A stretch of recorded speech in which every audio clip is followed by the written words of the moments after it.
जय जिनेंद्र दोस्तों, मैं अधिवक्ता स्वाति जैन जुडिस लीगल एसोसिएट में आपका एक बार फिर से स्वागत करती हूँ। आज मैं बात करने जा रही हूँ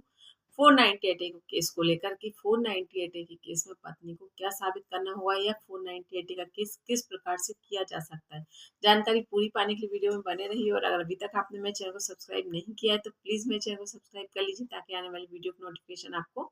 मिल सके। चलिए बात करते हो कि 498 ए के केस में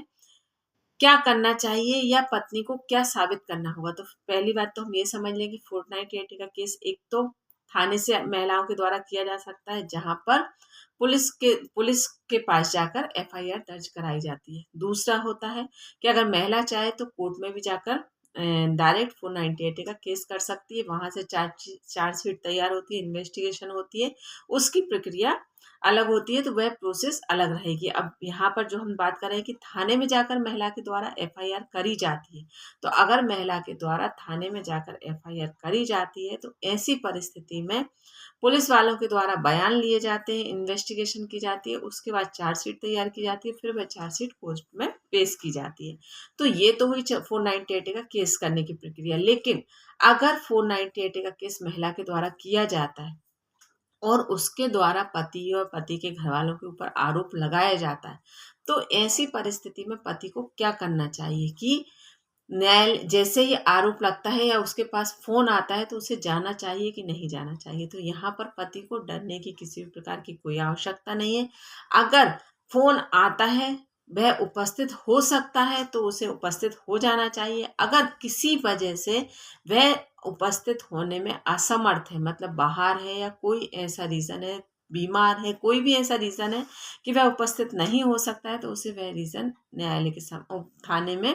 पुलिस वालों के समक्ष वह रीजन रखना चाहिए। फिर जब वह उपस्थित हो सकता है उस समय को ले लेना चाहिए। अब बात करते हैं कि थाने में पहुंचकर पति को क्या करना चाहिए। तो यहाँ पर पति को किसी भी प्रकार से बर्डन लेने की आवश्यकता नहीं है, क्योंकि जब आरोप महिला के द्वारा लगाए गए हैं तो प्रूफ करने का बर्डन भी महिला का ही होता है या महिला के द्वारा आरोप लगाए जा रहे हैं। तो यहाँ पर पति को ये जरूर ध्यान रखना चाहिए कि अपने साथ एक एडवोकेट जरूर ले जाना चाहिए, एडवोकेट को हायर कर लेना चाहिए और पत्नी के द्वारा जब सवाल किया जाए या आरोप लगाया जाए तो उस समय में पति को उस चीज का प्रूफ मांगना चाहिए या अपने अधिवक्ता को यह चीज बताना चाहिए कि मेरे द्वारा ऐसा कोई कार्य नहीं किया गया है या मेरे घर वालों के द्वारा ऐसा कोई कार्य नहीं किया गया है। अगर पत्नी का ये कहना है तो वह प्रूफ करे। तो क्योंकि महिला बोलते टाइम ये भूल जाती है कि जो मैं गुस्से में लिखवा रही हूँ वह कहीं ना कहीं मुझे प्रूफ करना होगा, और वह यहाँ ये गलती अक्सर कर जाती है कि जैसे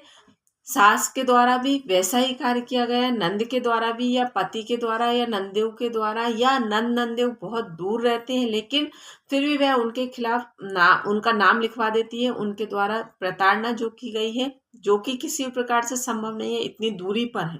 तो भी महिला के द्वारा इस तरह से लिखवा दिया जाता है। और जब प्रूफ करने की बारी आती है, या यूं कहूं कि पहले तो इस तरफ ध्यान ही नहीं दिया जाता था, महिला को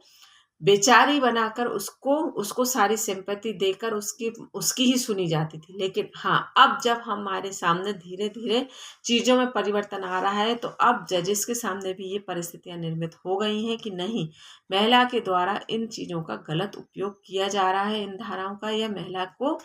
अपना ये एक तरीके से पुरुष वर्ग को दबाने के लिए महिला के पास बहुत सारे हथियार बन गए हैं। तो अब जजेस भी इस बात को ध्यान देने लगे हैं और इस बात में जजेस के द्वारा भी महिला से सबूत मांगे जाते हैं। तो यहाँ पर आप इस बात को ध्यान में रखकर ही महिला से सबूत मांगिए। तो यहाँ पर जब आप ऐसा करेंगे तो महिला को अपने आप समझ में आएगा कि जो मैं आरोप लगा रही हूँ वह मुझे साबित भी करना होंगे। और अगर आज तो ये थाने की बात है, जब ये चार्जशीट पेश होगी कोर्ट में तो कोर्ट के सामने भी महिला को ये प्रूफ करना होगा। और अगर महिला प्रूफ नहीं कर पाती है तो कहीं ना कहीं कंटेम्प्ट टू कोर्ट के ऊपर उनका का भी केस हो सकता है, क्योंकि आपने न्यायालय की मर्यादा का उल्लंघन किया है, क्योंकि आप यहाँ झूठे आरोप लगाकर न्यायालय का समय और न्यायालय की मर्यादा को भी भंग कर रहे हैं। तो यहाँ पर ये बात समझ लीजिए और अब जो नया कानून आ रहा है उसमें तो स्पष्ट है ही कि अगर महिला के द्वारा झूठा केस किया जाएगा तो महिला के ऊपर 5 लाख तक का जुर्माना है और साथ ही 3 साल तक की सजा का भी प्रावधान है। और अगर महिला 5 लाख रुपए देने में असमर्थ है तो उसके पास जो भी संपत्ति है वह कुर्क तक करवाई जा सकती है। तो यहाँ पर अब महिला को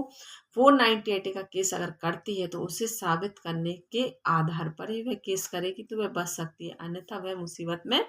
पड़ सकती है।